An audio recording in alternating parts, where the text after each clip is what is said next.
Boa tarde a todos.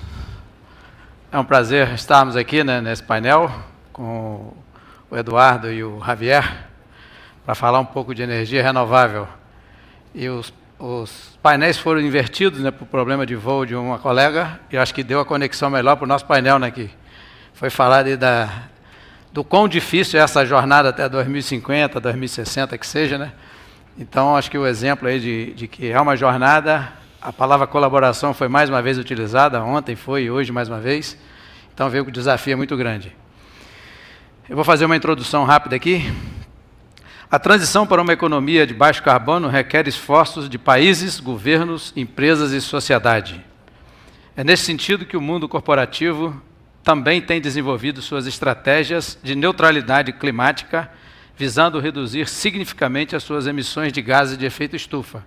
Só recordando o que foi falado ontem um pouco hoje, a América Latina tem uma emissão aí de 1,6, o mundo tem média de 1,85, foi mostrado hoje aqui.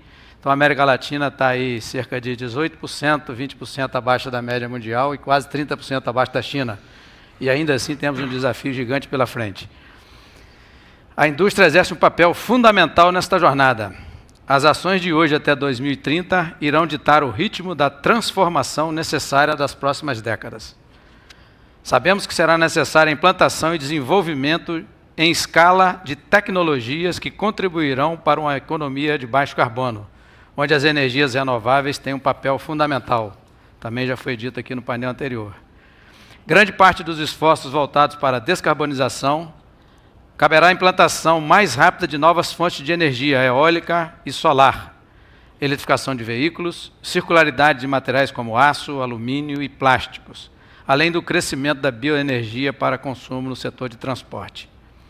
No setor do aço, o hidrogênio verde surge como combustível alternativo aos combustíveis fósseis. O aço possui papel-chave na inovação e transformação para uma economia de baixo carbono. Trata-se de um material vital para os parques de gerações de energia eólica e solar, veículos elétricos, construções de baixo carbono.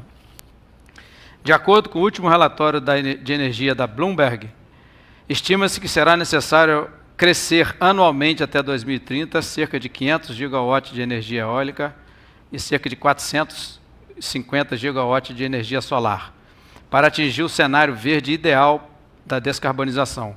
Com isso, novos investimentos precisam crescer significativamente nos próximos anos.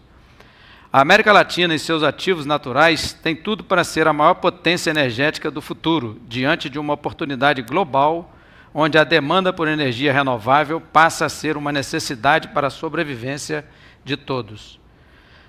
Temos tido grandes avanços nos últimos anos para garantir esse lugar de destaque, mas temos ainda muitos desafios pela frente. Podemos citar o Brasil como pioneiro em leilões competitivos de energia renovável, onde a forte concorrência entre os desenvolvedores de projetos tem resultado em tendência de queda de preços médios de energia eólica e solar, posicionando o Brasil como um dos players mais importantes no futuro mercado de hidrogênio verde. O Chile, por sua vez, estabeleceu uma meta de ter 20% de eletricidade gerada por fontes renováveis até 2025, e atualmente já ultrapassa os 25%. A sua localização geográfica é uma das mais favoráveis para a geração de energia fotovoltaica a preços bem competitivos. No entanto, a América Latina como um todo sofre um problema de capacidade de transmissão, com o enfraquecimento das médias locais e instabilidade econômica que afeta diretamente as atratividades nesses investimentos. Mesmo diante dos desafios, estamos otimistas, pois acreditamos nos ativos ambientais e no potencial da região, bem como o papel fundamental que ela terá na economia global de baixo carbono, fornecendo produtos de aço a partir de fontes de energia limpa e renovável. Para falar um pouco mais sobre o assunto, nós temos os dois panelistas. Eu vou começar pelo Eduardo, se o Javier não se importa, para fazer a palavra. Absolutamente, a gente vai precisar trocar aqui a apresentação. Enquanto a gente troca, eu queria agradecer a Lacero a oportunidade de estar aqui com vocês.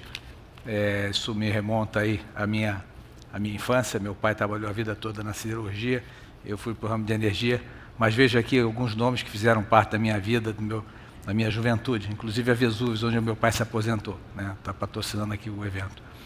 Então, eu queria agradecer bastante a oportunidade. Quando a gente tiver a apresentação, a gente vai conseguir começar. Mas o que a gente pode começar a falar, um pouquinho sobre o Grupo ENGIE. O Grupo ENGIE é um grupo global, é a maior utility do mundo, né? Uma das maiores empresas de energia do mundo, base francesa, tem operações em todos os continentes. Na América Latina, ela tem uma presença muito importante, gera aproximadamente 4,2 bilhões de receitas distribuídas entre 4 países, Brasil sendo o mais importante, até pelo seu tamanho, né? Mas Chile, Peru e México. No México, nós temos aqui uma operação grande de renováveis, 90% da nossa capacidade instalada no México é renovável. No Brasil, nós temos 96%. Nós temos ainda 4% numa planta de carvão que nós estamos desinvestindo, mas não sei porque a apresentação não botaram a apresentação da Enel. Tem como mudar a apresentação? Eu estou falando aqui, vocês desculpem, mas eu estou falando aqui. Essa é da Enel. Eu ainda não consegui falar da Enel. Eu honestamente tinha combinado a sequência, mas não tinha visto que a apresentação era do Javier. Não tem problema. Então, se a gente puder trocar para a apresentação da Enel, né, me dá mais um pouquinho. Então, enquanto eles trocam, eu vou continuar falando aqui, talvez um pouco de cabeça, né? Então, nós temos hoje no Brasil 96% da nossa energia renovável. Opa, obrigado. E nós estamos encaminhando para ser 100% renovável, nós já assinamos o contrato de venda dessa última usina a carvão, e nossa então, energia vai ser basicamente hidrelétrica, eólica, solar, biomassa. Então, a gente vai passar a poder oferecer para os nossos clientes uma energia 100% renovável dentro de qualquer pacote de energia que a gente vem oferecer. Então, vou passar aqui, entender como é que vai a passagem aqui. Então, a gente já falou um pouquinho, então, no grupo ENGIE é global. No Brasil, então, nós temos transmissão de energia. A transmissão também faz parte da nossa estratégia, porque ela que possibilita a existência de energia renovável em uma parte do país ser deslocada e transmitida para onde o consumo acontece, né? A gente tem um consumo concentrado no sul-sudeste e geração de energia renovável no norte-nordeste.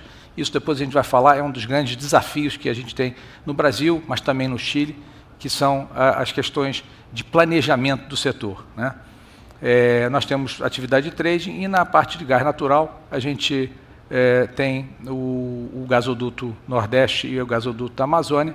São dois grandes sistemas que a gente oferece gás, transporte para o gás produzido nessas regiões. Nós vemos já há algum tempo nessa jornada de descarbonização, a gente adotou ali no final de 2015 a estratégia que muitas das nossas concorrentes também adotaram, que é o 3D, digitalização, descentralização, descarbonização, e na nossa estratégia de descarbonização a gente está executando ela nos últimos anos e vai chegar em 2023 com zero emissão na nossa cadeia de produção de geração de energia, como eu contei com vocês. Vamos ficar, então, com uma visão de redução do escopo 3, né? E aí a gente está, então, trabalhando para que o nosso roadmap de net zero dentro da ENGIE Brasil Energia seja bastante rápido e documentado.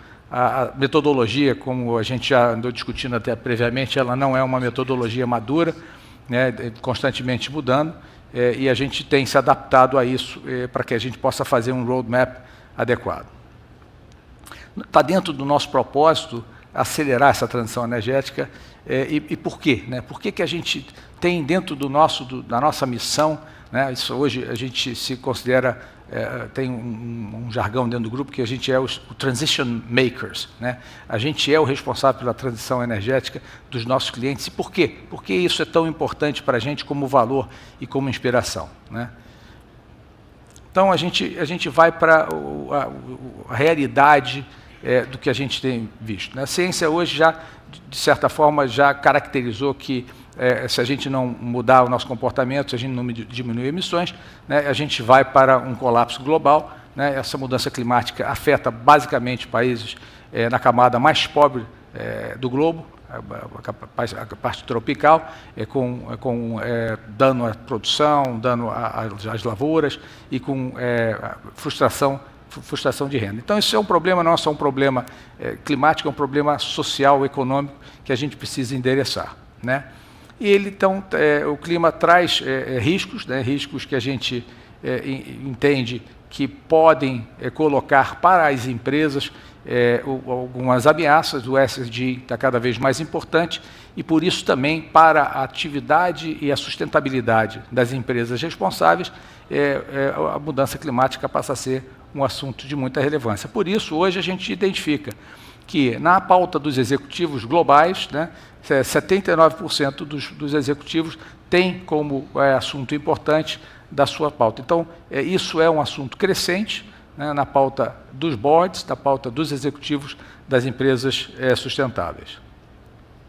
Então, 4 entre 5 dos executivos consideram ESG como, tem metas de ESG dentro dos seus scorecards, né, e quando a gente olha, acho que eu fui um a mais, quando a gente olha, o item mais importante do ESG é mudança climática, reduzir as emissões do escopo 1 e do escopo 2.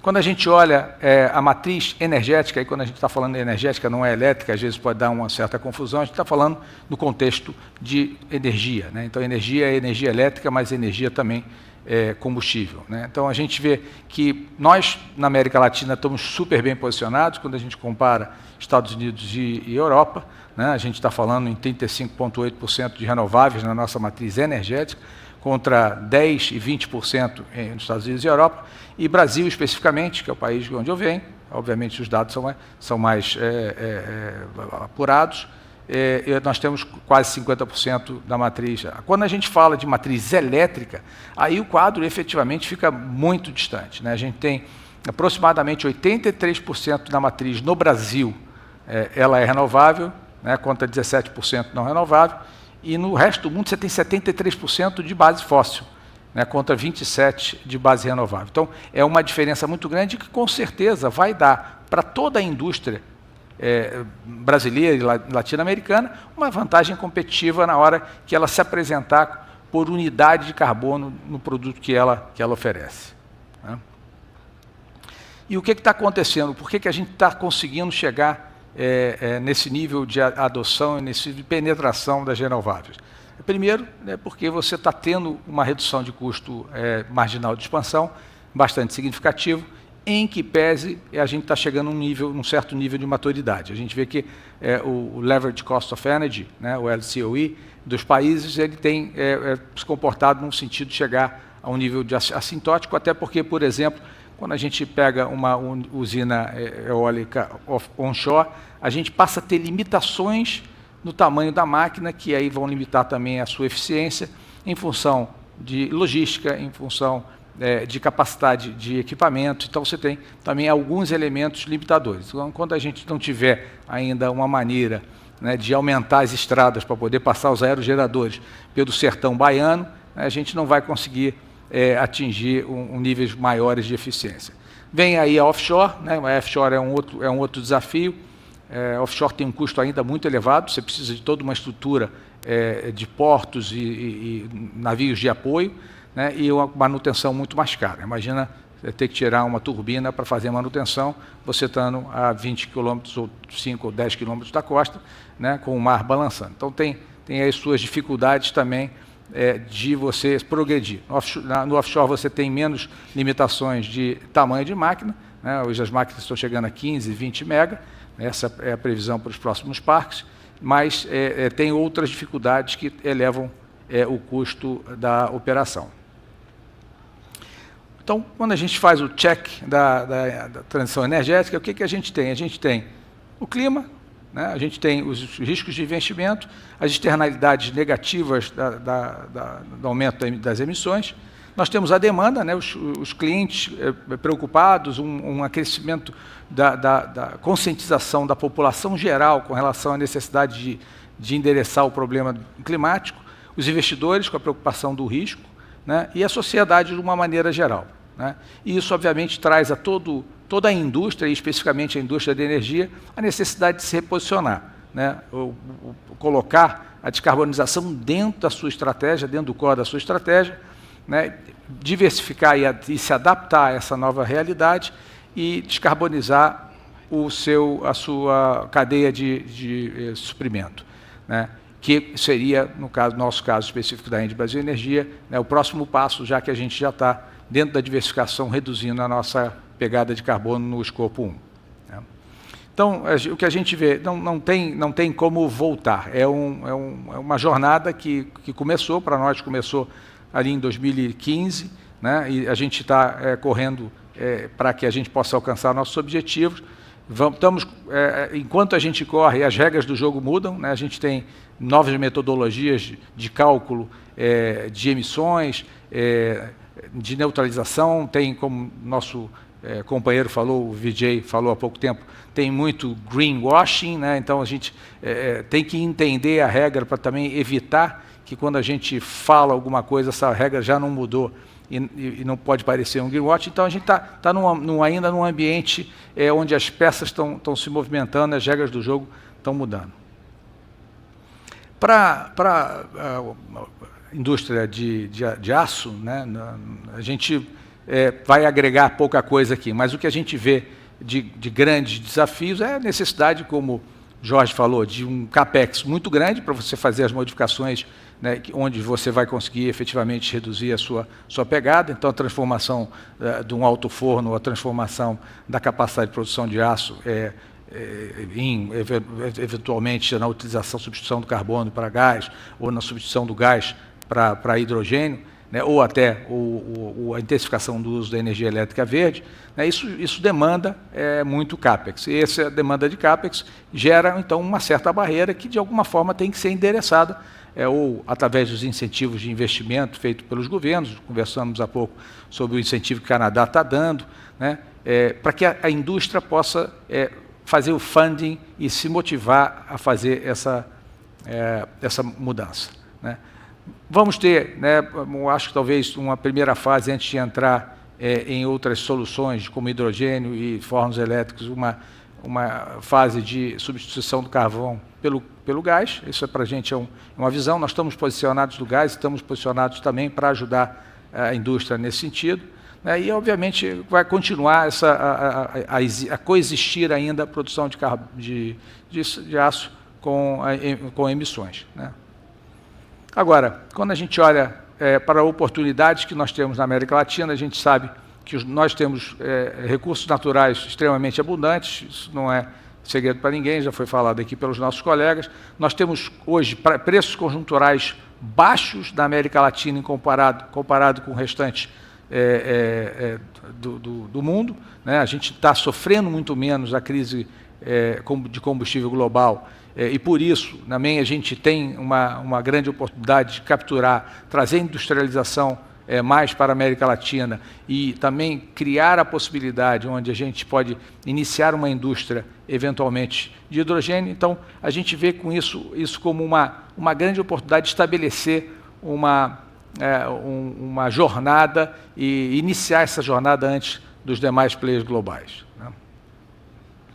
E quando a gente olha o que a gente precisa para que a gente possa considerar aí o hidrogênio, né, como a gente falou, uma jornada futura viável, né? Primeiro, a gente tem que trabalhar na regulação, né? A regulação é extremamente importante, é uma coisa nova. Então, nós estamos começando a trabalhar em alguns países já, nível de governo, um arcabouço regulatório que possa incentivar a adoção do hidrogênio, né? A gente precisa qualificar e treinar as pessoas. O hidrogênio não é uma molécula fácil, ou as moléculas oriundas do hidrogênio não são fáceis de trabalhar, né? E a gente precisa de investimento em inovação, pesquisa e desenvolvimento, né? Com isso, a gente está começando a fazer nos países agora. No horizonte até 25, a McKinsey vê que a gente vai precisar trabalhar em estruturas comerciais globais, onde a gente possa fazer a equação econômica razoável para a adoção de hidrogênio.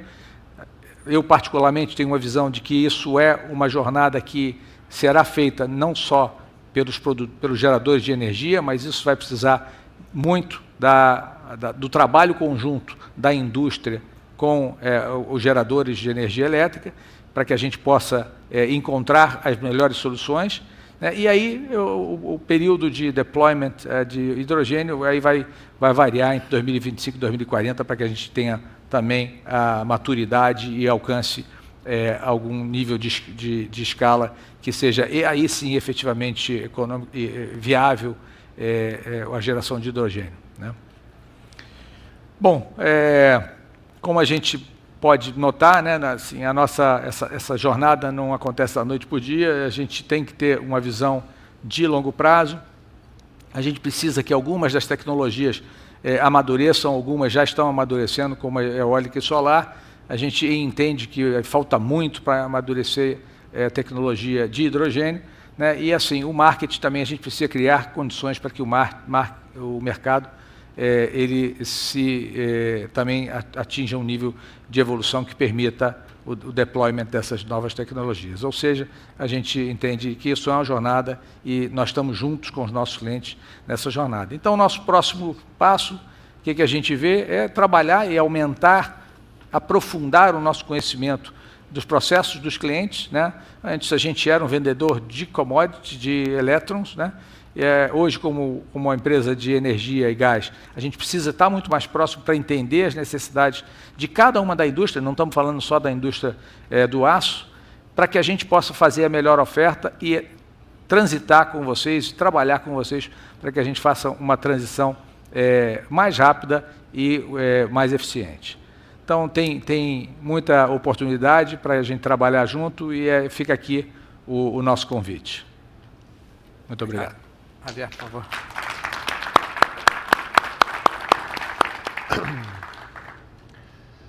Bueno, ahora voy a necesitar mi presentación.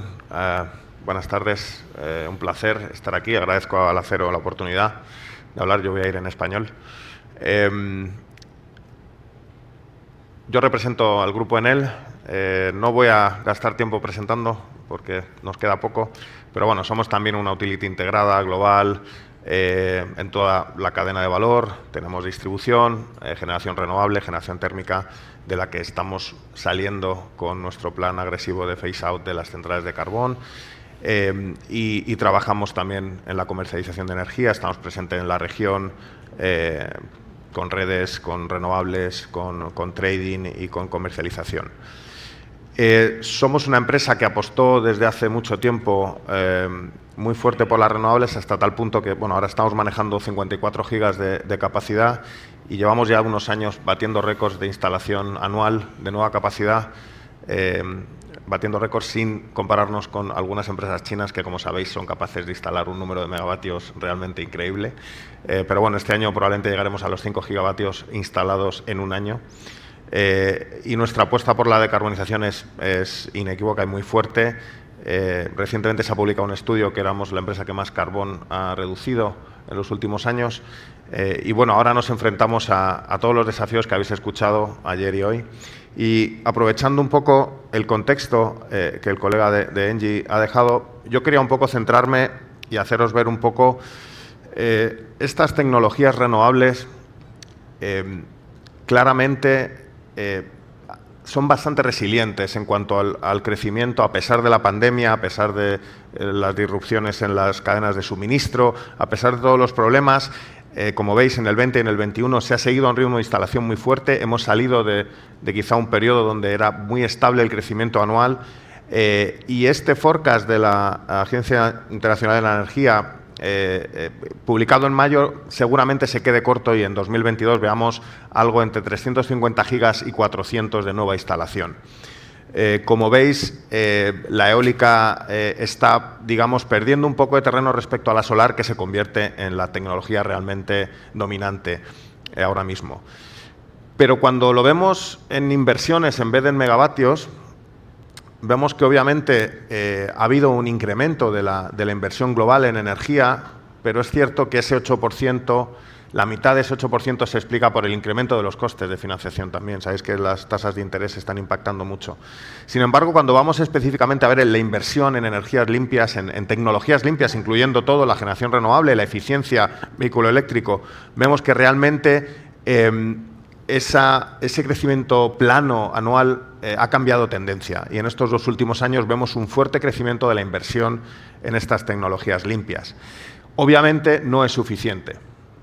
Hay un estudio publicado recientemente por Bloomberg Finance que calcula cuál es el ratio de inversión entre la inversión que va a tecnología limpia y la inversión que va a tecnología fósil que se debería alcanzar en el futuro hasta 2050 para realmente conseguir mantener la lucha contra el cambio climático, conseguir mantenernos en la trayectoria del 1,5 grados, ¿no? Y realmente el cambio de paradigma en ese ratio de inversión es brutal, como veis ahí. Venimos de unos ratios que históricamente han estado siempre 0,47, 0,45, 0,50. Ha habido ese cambio de tendencia. En 2021 ya hemos llegado al ratio 1, es decir, se ha invertido la misma cantidad de dinero en tecnología limpia que en tecnología fósil. Este 2022 acabará un poco por debajo de 1, pero muy cerca de 1. Y, sin embargo, para hasta 2030 necesitaremos un ratio de 4 veces inversión en energía limpia respecto a fósil y ese ratio debe crecer. Yo he traído una referencia, sabéis que circulan diferentes cálculos sobre cuántos gigavatios hacen falta. Yo he traído una un poco particular del Green Hydrogen Organization, pero todas, aunque tienen números distintos, hablan de muchísimos gigavatios necesarios. Y en concreto para el tema del hidrógeno verde, bueno, pues las 100 millones de toneladas, que es una estimación que hace este think tank, requerirían de 800 gigavatios de energías renovables solo para la generación de ese hidrógeno verde, ¿no? Si queremos llegar a esa trayectoria de 1,5, estamos ya hablando de 10 teravatios o 11 teravatios de capacidad instalada hasta 2030. Entonces, como veis, el reto es enorme, como se ha hablado tantas veces aquí. Y bueno, yo he querido traer un poco algunos puntos clave de lo que se necesita y lo que no se necesita. Podéis cambiar la parte en rojo, ponerla en sentido negativo y pasaría a la parte verde. Es decir, menos contestación social sobre las renovables beneficiaría el poder alcanzar los objetivos, menos cuellos de botella en tramitación y permisos también. Es decir, podéis cambiar el sentido a cada uno de los lados y pasar de un lado a otro. Pero bueno, en cuanto obviamente a lo que se necesita, he agrupado en 4 conceptos básicos. Compromiso político. Pero un compromiso político que debe crear certidumbre a largo plazo. Y el largo plazo es un concepto fundamental cuando hablamos de este tipo de inversiones. Ahora mismo sabéis que Estados Unidos tiene el Inflation Reduction Act, está el REPowerEU en Europa, hay cosas buenas y cosas malas en ambos elementos. Hablábamos antes de Canadá, que también tiene un programa específico bastante interesante que algunas de vuestras empresas estará aprovechando. Y claramente está cambiando un poco el foco. Veníamos de la lucha contra el cambio climático como el concepto central. Después de esta crisis, obviamente, se añade la seguridad de suministro y se añade también el rearme industrial, que es algo de lo que se ha venido hablando ayer y hoy, pero que es un tema fundamental para el desarrollo de nueva tecnología renovable. El rearme industrial, con ese concepto de proximidad que decía el colega de The Economist, y vemos una tendencia fuerte a tener la capacidad de ser autosuficiente en toda la cadena de valor de la energía renovable. Recientemente nosotros hemos inaugurado una Gigafactory en Sicilia para fabricación de módulos solares 100% en Europa. Ayer anunciamos la creación de una factoría similar en Estados Unidos, aprovechando este compromiso político y esta certidumbre a largo plazo que estos esquemas de ayuda están dando para intentar traer a estos mercados y bajar la dependencia, por ejemplo, en el caso solar evidente, de la producción en China. Tiene que venir acompañado de regulación y de diseño del mercado. Regulación en cuanto a procesos de permisos, no solo para la generación, también para las redes. Normalmente la inversión y el compromiso con las redes se deja siempre de lado, pero es una cosa importantísima, no solo para la generación, también para la parte de consumo. Que hagáis la transición al gas y que luego hagáis la transición a la electrificación requiere de una infraestructura adicional muy relevante también a nivel puntos de consumo. Estas dos conversaciones sobre la red, las inversiones en la red y los permisos para hacer nuevas infraestructuras deberían ir de la mano y no discutirse por separado los generadores y los consumidores de energía. Obviamente tiene que haber mucha inversión, mucho flujo de inversión, como ha dicho el colega Engie, está ya cambiando, los inversores miran mucho al tema sostenibilidad, y luego un desarrollo tecnológico, porque sabemos que hay muchas soluciones que requieren todavía de una evolución tecnológica evidente. En cuanto a las cosas negativas que pueden impactar y frenar, la contestación social está, el not in my backyard, pero está creciendo. El problema de la acusación de greenwashing y las redes sociales amplificando este tipo de contestación social. A veces no somos capaces en el sector, sea en el sector energético como en los sectores industriales, grandes consumidores de energía, de comunicar bien. Y hay veces que tenemos que hacer un esfuerzo mayor del que estamos haciendo, tenemos que hacer autocrítica, porque muchas veces no somos capaces de explicar bien las cosas. De ahí el green hashing, es mejor hacer y no contar, porque hagas lo que hagas, puede que tengas un impacto negativo a nivel comunicación. Los permisos dependen de la regulación, hay cuellos de botella evidente en muchos mercados. No voy a hablar de México. Recientemente el secretario ha declarado en la COP27 que se amplía el objetivo al 30%. No me ha quedado claro comparado cuál es la baseline con la que se va a comparar. Y hablamos de un número de gigavatios muy relevante, y yo estaré encantado de ver si esos megavatios, en aras de poder acelerar esta transición, se pueden hacer también con la contribución del sector privado, obviamente, dado que últimamente ha sido bastante difícil pues operar y mantener el desarrollo de proyectos ante la incertidumbre que tenemos en el mercado.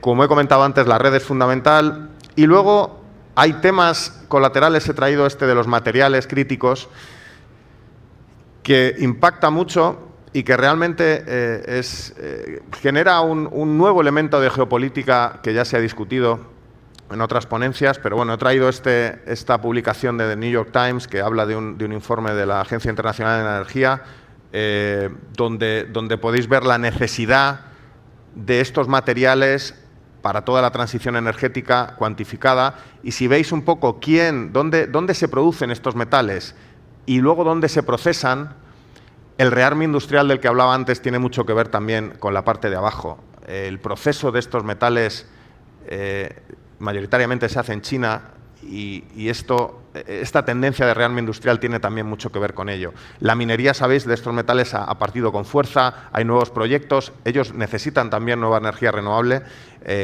y es importante cerrar el círculo, porque el generar y el producir estos metales con bajas emisiones es fundamental para garantizar que el ciclo de vida de emisiones de toda la transición energética sigue esta trayectoria de 1,5 grados.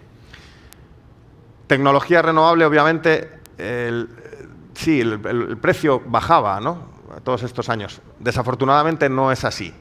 Ahora ya no es así. Ahora el precio sube porque el impacto de las materias primas, de las disrupciones en las cadenas de suministro y del precio en los mercados de determinados metales, pues como el silicio o el acero, que impacta tanto al precio de la turbina eólica, o el litio para las baterías, es evidente. Pero con este incremento de coste y de CAPEX, aún así, la tecnología renovable sigue siendo competitiva respecto a los precios actuales que vemos en otro tipo de generación térmica en muchos mercados. Y eso es buena noticia, y la competitividad obviamente no es algo absoluto, es siempre comparado con otra cosa, ¿no? Y en este caso, incluso con este incremento de precios, la tecnología renovable sigue siendo competitiva. En muchos mercados, firmar un PPA con una producción renovable es económicamente mejor que tener un suministro de un ciclo combinado. En otros, obviamente, la paridad es un poco diferente. Y ahora hay muchas voces que dicen que, bueno, que era un poco un bluff, ¿no?, la renovable. Aún así tenemos el problema, la dependencia con el gas ruso sigue ahí. Yo, con esta gráfica, quiero haceros una pregunta. Es ¿cómo hubiera sido el impacto si no hubiéramos tenido en Europa la renovable que tenemos? Hay algunas entidades calculando este impacto. Os he traído de 11 billion solo en importaciones, en ahorro de importaciones de gas, por tener esta capacidad renovable, incluso debido a este gap de energía que estamos sufriendo en Europa, agravado por la situación de la nuclear francesa. Es decir, que imaginad cómo hubiera sido la situación si hubiéramos tenido más renovables en los mercados. Y voy a ir terminando con dos temas. Hidrógeno verde, se habla mucho, tenemos algunos proyectos incluso con alguna empresa acerera italiana en Sicilia, estamos ayudándoles a hibridar hidrógeno verde con gas natural. Ellos tienen un plan muy ambicioso para ir paso a paso, como hemos hablado, primero gas natural, luego probar con hidrógeno verde. Está un poco fuera, out of the money, pero poco a poco llegaremos. Electrificación. Pero el hidrógeno verde no debemos caer en este hype de usar hidrógeno verde para cualquier aplicación. Debemos aplicar la racionalidad termodinámica y lo que se pueda electrificar y donde sea más conveniente electrificar, conviene electrificar y no usar hidrógeno.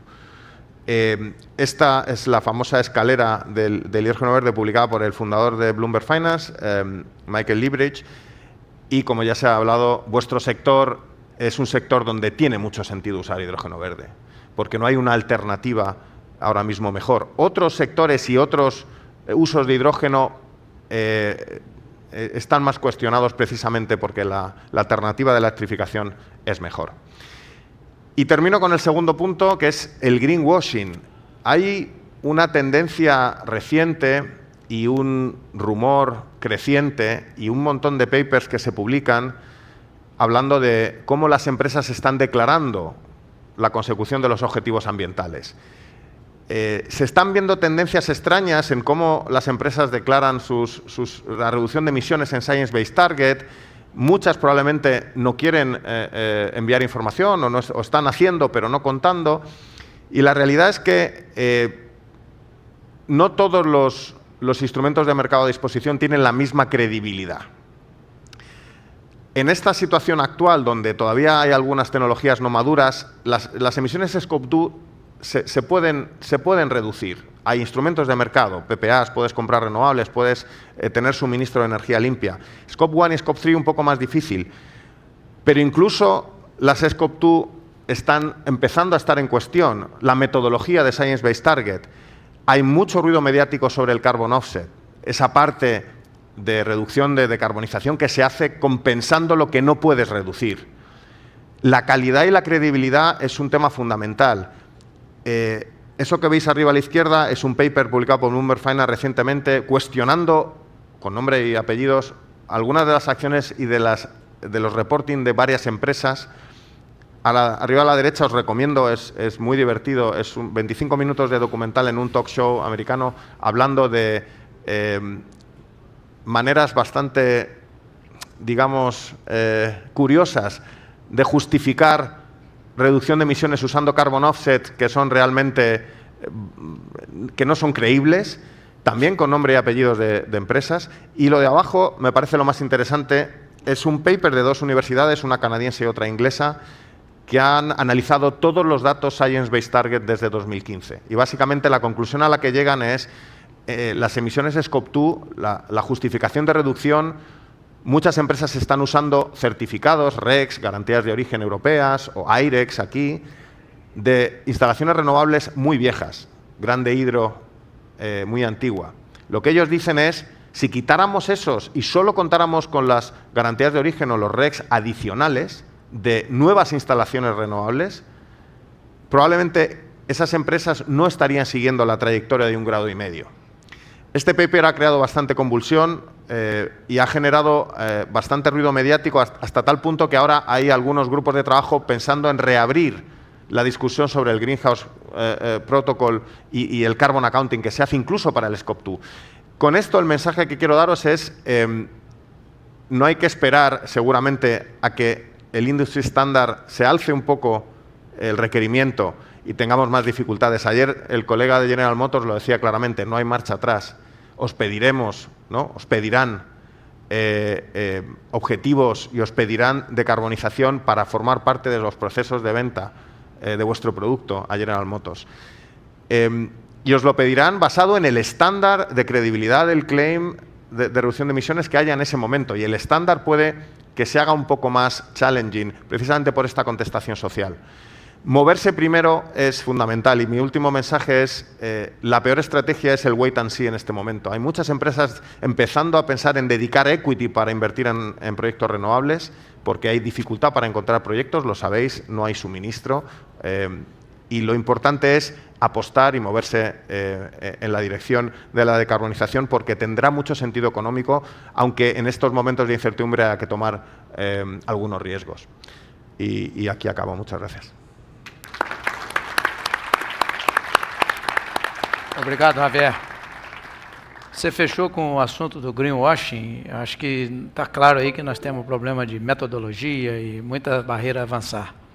Na sua visão, o que uma coalizão do nosso setor com o setor de geração de energia, o que pode ser feito, na sua visão, para a gente tentar superar isso e ter um caminho que fique mais fácil de se computar e de ser mais justo com esse assunto?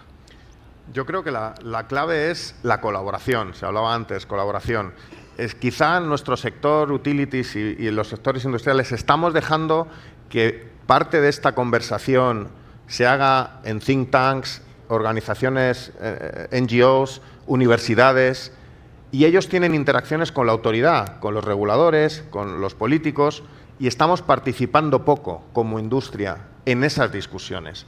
Muchas veces nos llegan estos papers, nos llegan consultation papers con algunas propuestas que nos sorprenden porque no sabemos de dónde vienen. Hay todo un trabajo de estas organizaciones, de universidades, que están analizando estos datos, paneles de Naciones Unidas, donde la industria no está presente. Entonces, creo que la palabra es colaboración. Tenemos que empezar a participar en esas discusiones y poner datos sobre la mesa. Evitaríamos quizá... No íbamos a evitar todo, sabemos que en redes sociales haters vamos a tener siempre, pero evitaríamos probablemente mucha de la confusión que le llega a la opinión pública. Yo creo que la palabra es colaboración y estar presente en esas discusiones que a veces subestimamos porque, bueno, son una universidad que está haciendo un paper, son una NGO, pero hablan con los gobiernos, hablan con la autoridad. Creo que esa es la clave. Acho que fica aí trabalho já para que a gente consiga unir essas forças e acho que a palavra certa é colaboração. Eu acho, se puder favor, ficar uma colaboração aqui, a nível Brasil, a gente pode trabalhar através da Federação das Indústrias ou da Confederação Nacional das Indústrias e, da mesma forma, utilizar esse tipo de associação de classe para que a gente possa levar o pensamento da indústria também em conta quando a gente define as metodologias, quando a gente interage com esses organismos. Né? Obrigado pela colaboração. Acho que vai na linha da colaboração, a gente estava discutindo mais cedo, né, e o exemplo do Canadá é um exemplo clássico de que está, de fato, apoiando a indústria, né, a indústria do aço, nosso setor aqui na América Latina está com foco, comprometimento com a causa da redução de emissões de gás de efeito estufa. Eu vou perguntar primeiro para o Eduardo, aí você pode comentar, o Javier, como que você vê também essa colaboração, que a gente consiga juntos, nessa mesma direção, fazer com que os governos da América Latina entendam que é preciso suporte para vencer essa jornada? Eu acho que não tem outra maneira da gente seguir, porque quando a gente olha que os países organizados estão saindo na frente, né, com o IRA, com também os programas europeus, se a gente não movimentar, né, os nossos governos, a gente vai sair já em desvantagem. A gente tem uma grande vantagem, que é ter uma matriz super limpa, mas a gente não pode deixar de trabalhar para que a gente consiga apoio, né, para que a gente alcance, como país e como indústria, as nossas metas e, com isso, né, viabilize mercado para os nossos produtos. Então, temos, mais uma vez, a colaboração, trabalhar em conjunto e fazer com que os nossos governos vejam os exemplos que a gente está tendo em outros países fora da América Latina e absorvam e tragam para nós as melhores prácticas que eles puderem encontrar. Obrigado. Javier, ¿algún complemento? Sí, yo creo que nosotros en nuestro ámbito utilities o generadores renovables tenemos buena experiencia, por ejemplo, asociándonos en plataformas donde están presentes los compradores de energía y los vendedores de energía, los tecnólogos. En el tema de las renovables hay un instrumento de mercado fundamental que es el PPA, ¿no?, que nos ayuda a garantizar inversiones y a viabilizar muchos proyectos en muchos mercados. Y está el ejemplo de Estados Unidos, que es un mercado muy fuerte en cuanto a PPAs, donde existen asociaciones como el Renewable Energy Buyers Alliance, o Europa, donde está ARISOurce, que es otra asociación que aglutina. Ahora se está creando en Asia-Pacífico. Son asociaciones que al final hacen una tarea de lobby regulatorio con los gobiernos, incidiendo un poco en la policy y la hacen de manera coordinada. Creo que es una buena experiencia que en América Latina falta, ¿no? Tener hay asociaciones sectoriales, eólica, solar, algo más regional podría tener sentido, incluso para evaluar conjuntamente algunas iniciativas. Ahora estamos con las iniciativas de créditos de carbono, en México el año que viene, en Chile se está hablando mucho. No sé si habrá sistema ETS en Brasil o no, ahora con el gobierno nuevo. Creo que hay muchas sinergias regionales y este ejemplo, asumiendo Estados Unidos como una región, porque la asociación sabéis que es un Estado federal y funciona así, pero la experiencia de estas plataformas que están un poco por encima de las asociaciones locales, por ejemplo, la Asociación Europea ARISOurce está compuesta de la Asociación Eólica, la Asociación Solar, asociaciones de consumidores, los fabricantes de turbinas, los fabricantes de trackers, de paneles. Es una asociación por encima del resto y se crea una interlocución única para todos los temas a nivel regional que creo que es interesante, se podría explorar. Talvez, Javier, o que eu possa complementar com relação à estrutura de PPA, né, suportando o crescimento da capacidade, a gente, acho que na América Latina, a gente vive muita instabilidade econômica e política. Então, com isso, existe uma tendência dos nossos industriais não quererem fazer contratos de longa duração. E aí, com isso, é diferente da Europa e dos Estados Unidos. Então, com isso, a gente tem uma situação de pouca maturidade no mercado de PPAs de longo prazo, financiando e possibilitando o crescimento da oferta, né? Mas isso eu acho que está mudando. A gente hoje tem visto acontecer isso muito no Brasil, aqui eu acho que também no México e no Chile. Eu acho que a cabeça está mudando um pouco e o industrial está entendendo que ele, para capturar boas oportunidades e ter uma parceria de longo prazo com geradores de qualidade, vale a pena para ele vai ter uma condição melhor e ele vai conseguir estabilidade também para o seu próprio negócio. Porque também ficar sujeito à disponibilidade de recursos naturais, no ano que chove ou no ano que venta pouco e tal, e aí os preços variam com essa disponibilidade, também não é uma boa situação para o industrial que tem que competir no mercado, que faz contratos de longo prazo para entrega futura. Então, acho que isso aí é uma questão da gente também procurar estabilidade política e econômica na América Latina, mas já está, de alguma forma, mudando, né, dentro dos nossos países. Bom, eu agradeço mais uma vez aos dois pela participação, por nos brindar aqui com a sua presença e a contribuição para o nosso congresso. Eu peço a salva de palmas e concluímos aí o nosso painel.